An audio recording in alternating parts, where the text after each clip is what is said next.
The New York AG came out with an extensive report stating that Governor Cuomo is guilty of sexual harassment and intimidation, but Andrew's saying I've done nothing wrong.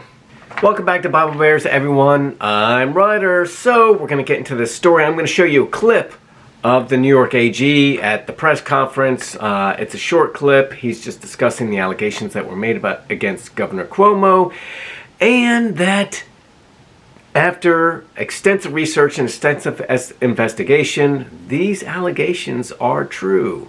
But before we get into that story, don't forget to hit that bell notification so that you will be alerted when I post new videos. And if you want to support this channel, go ahead and smash that subscribe button.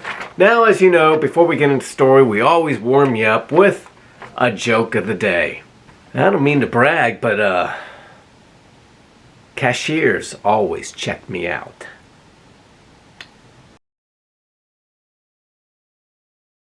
So let's get into the story. As you know, months ago, several allegations, 11 in fact, were made against Governor Cuomo of inappropriate behavior.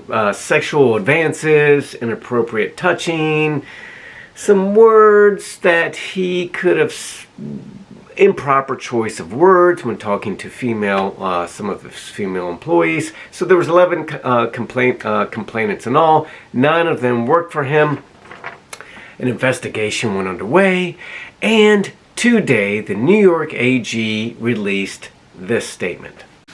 As set forth in our report, we find that the culture within the executive chamber contributed to the conditions that allowed the governor's sexually harassing conduct to occur and to persist.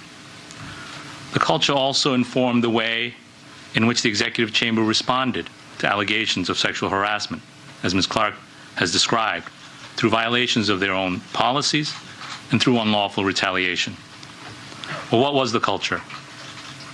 Words that witnesses have used repeatedly to describe it include toxic, hostile, abusive. Others use words like fear, intimidation, bullying, vindictive. As one senior staffer stated bluntly, as the sexual harassment allegations became public in March of this year in text exchanges with another in the administration, I quote, "Hopefully, when this is all done, people will realize the culture, even outside of the sexual harassment stuff, is not something you can get away with. You can't berate and terrify people 24/7. Okay, so that paints an unflattering portrayal of the toxic environment surrounding Governor Cuomo, the environment that Governor Cuomo helped create. Now, Governor Cuomo basically released a statement saying he's done nothing wrong. First, I want you to know directly from me that I never touched anyone inappropriately or made inappropriate sexual advances. I am 63 years old. I've lived my entire adult life in public view. That is just not who I am. And that's not who I have ever been. Now, what's interesting about the statement is how we should interpret it. Do we interpret the statement as Governor Cuomo saying, I've done none of these things that I've been accused of, despite the extensive evidence and all the corroborating details? The report that the AG released is 168 pages long. It's detailed. They've done a deep dive into this. They've, dotted all their I's, crossed all their T's, and, investigated and interviewed witnesses. These allegations are likely very true. Now, despite this evidence against him, Cuomo's denying any wrongdoing. So, what do we conclude from him denying that?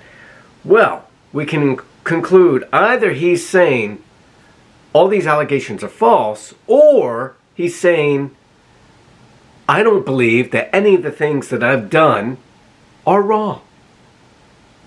Do you see the difference? He's not saying, I would never do such of any of these things. I can't believe these women would accuse me of this. What he's saying is, me hitting on women or touching their posteriors or advancing their careers in return for sexual favors, there's nothing wrong with that. That is kind of the danger of being an old school male in power, right? Don't we see this we're seeing this time and time again from Hollywood producers and men in political positions of power or people in corporate arenas who are high up the ladder or in positions of authority, abusing their power, thinking, hey, this is just kind of the way things are done.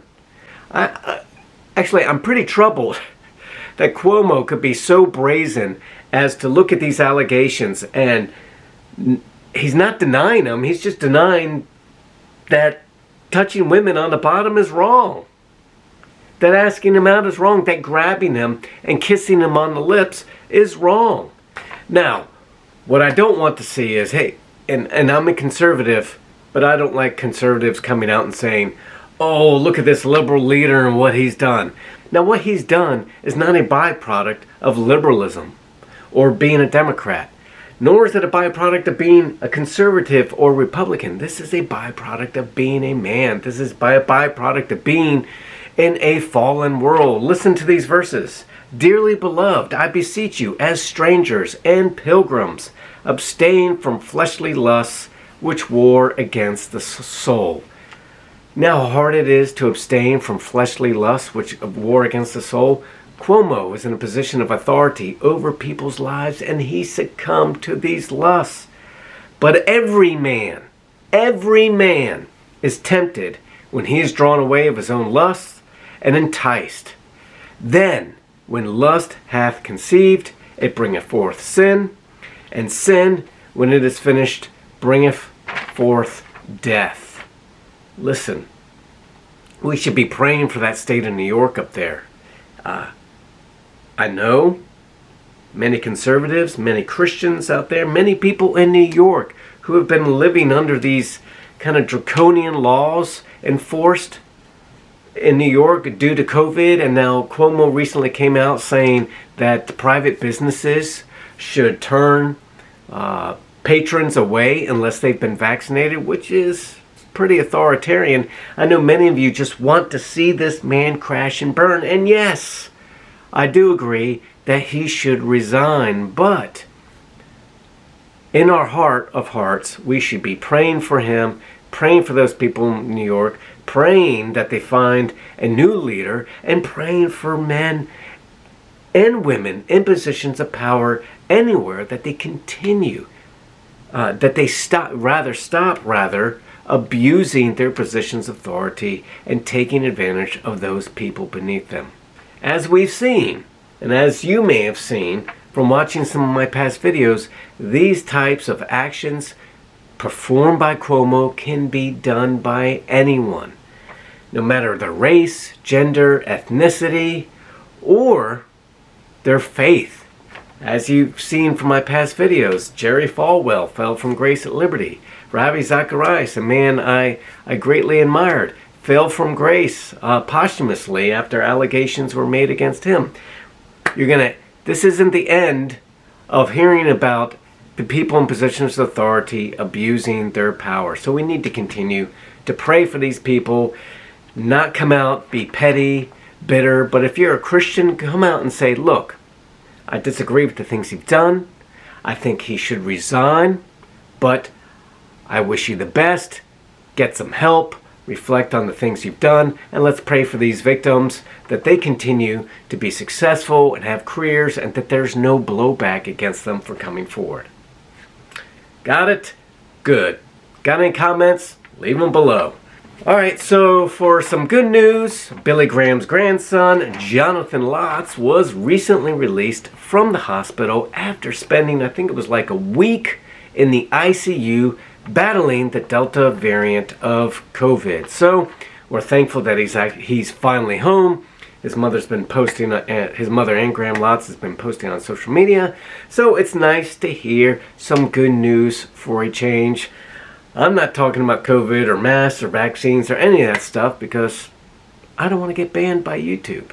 Guys, thank you for tuning in, and as always, if you like this video, don't forget to hit like, subscribe, and share. And as always, I love you, and have a blessed day.